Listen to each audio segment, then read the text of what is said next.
Students, I am Sanju Hazdia, Assistant Professor of English at Government College Ratangad. Today I am going to explain our Casuarina tree by Taru Dutt. So, this poem is included in BA Part 3rd by MGS University Bikaner. Before explaining this poem, I am giving introduction of the poetess. As you know, Taru Dutt is the poetess of this poem. So, Taru Dutt was born in 1856 and died in 1877. She was poet, novelist, essayist, translator and polyglot. She was an outstanding pioneer in the history of Indian literature. Born as Tarulata Dutt on 4th March 1856 to the illustrious and wealthy Dutt family of Rambagan, Calcutta, nowadays known as Kolkata. She was the youngest daughter of Govind Chandra Dutt and Kshetramani. The Dutt family, renowned for its aristocracy, its progressive westernized outlook and literary leanings, was a gifted product of the cultural renaissance of mid-19th century Bengal. Her father Govind Chandra was a noted linguist and a published poet writing in English, while her mother was a cultured and intelligent woman with a literary bent of mind. Taru's uncles and cousins were also prolific writers of prose and poetry in English, and the famous Dutt family album, published in London by Govind Chandra Dutt in 1870, bears collective evidence of the family's poetic efforts. Govind Chandra's three children, Abju, Aru and Taru, were first educated at home by private English tutors and spent an idyllic childhood, dividing their time between their city residence at Rambagan and their country or garden house at Bogmari. In 1871, the Dutts moved to Cambridge, where for the next 2 years Aru and Taru attended the Lectures for Ladies series set up by liberal educationists like Millicent Garrett Fawcett and Henry Sidgwick. In Cambridge, Taru met Mary E. Martin, with whom she carried on a close friendship, mostly through letters, till her own death. In September 1873, the failing health of the two young daughters forced the Dutts to return to Calcutta. The 4 years that the Dutt girls spent abroad were the happiest and the most liberating. After their return to Bengal in 1873, Aru and Taru tried to write their way out of the loneliness and stifling atmosphere they experienced in Calcutta. But in 1874, the 23-year-old Aru, Taru's elder sister, constant companion and literary soulmate, died of consumption. Aru's death put an end to their wish for literary companionship, and Taru, all alone now, sought refuge in her books, reading and writing with a new intensity. The intensity of her literary activities during this time, as well as the urgency expressed in her letters to Mary Martin, show that Aru's death and her own failing health had perhaps given her a premonition of her own approaching end. Her premonition proved true, and Taru, destined to die young like her beloved siblings, died on August 30, 1877, at the age of 21, suffering from tuberculosis. The only work that appeared during Taru's lifetime was a sheaf gleaned in French fields in 1876, a collection of English translations of French poetry that Taru had begun with her elder sister Aru, published by a small press in Calcutta without any preface or introduction. Taru had read Edmund Goe's appreciative review of the book in the Examiner of August 1876, but did not live to see the second expanded edition her father published, along with a memoir of her from the same Saptaik. So this is the introduction of the poetess. Whatever she has written in her lifespan, and she died at a very young age, and how she was very intelligent in many languages. So this is the introduction. Now I am going to explain the summary of this poem. So the summary of this poem: Our Casuarina Tree is a poem and may be called ode. It was published in 1881 by Taru Dutt, an Indian poet.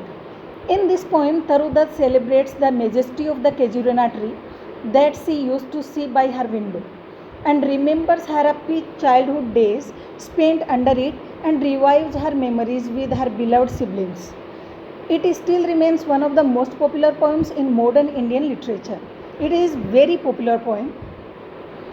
And before explaining line to line this poem, I am going to give a summary of stanza by stanza, so you can understand better before explaining this poem. Okay. So in first stanza, the poem begins with the description of the tree. As you know, this poem is based on Khejurina tree.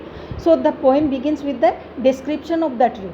The poet says that the creeper has wound itself around the rugged trunk of the Khejurina tree like a huge python. And the creeper has left deep marks on the trunk of the tree. The tree is so strong that it bears the tight hold of the creeper. The tree is described as being gallant and possibly brave, as very few trees could survive in the stranglehold of this creeper. The poet then goes on to describe the life that thrives amidst every facet of the tree. The tree is metaphorically said as a giant due to its huge size, strength, and boldness. The Khejurina tree is covered with creeper, which bears red crimson flowers, which appear as though the tree is wearing a colorful scarf.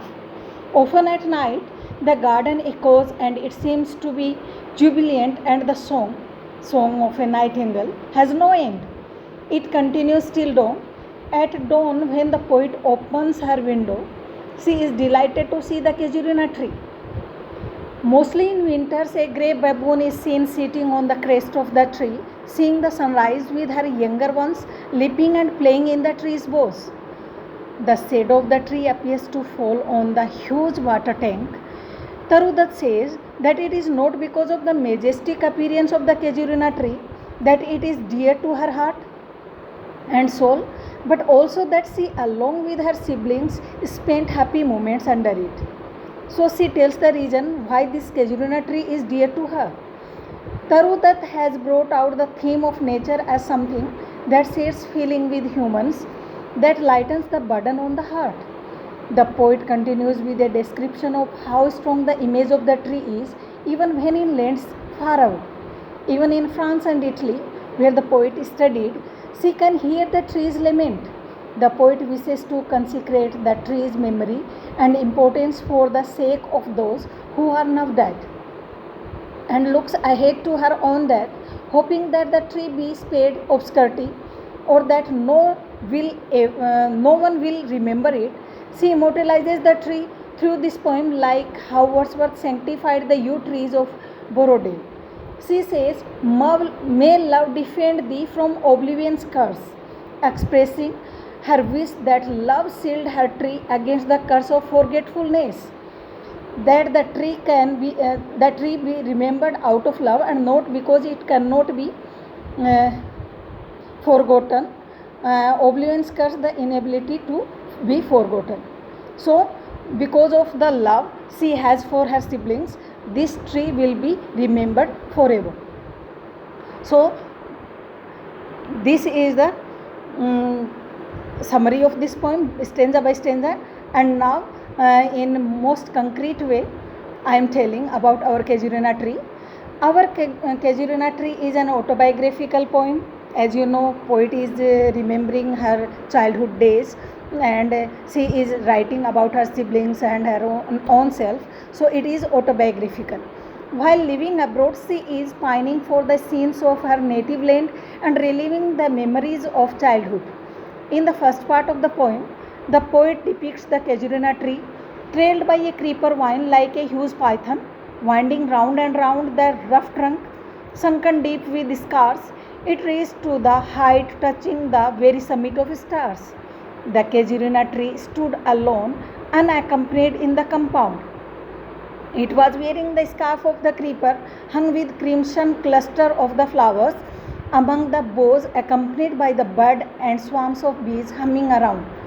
The tree is dear to the poet because it is the solo bond between the poet's past and present.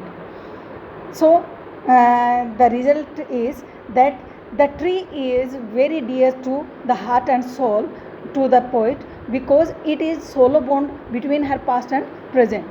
When she recalls it, a chain of pleasant and poignant memories occur to her mind, and again she tastes the flavor of her childhood. In her imagination, she is again transported to the golden age and hears the same cries. Laughter and noise of her sweet departed playmates. This tree reminds of her siblings who used to play with her under itself, means under the Kejurina tree.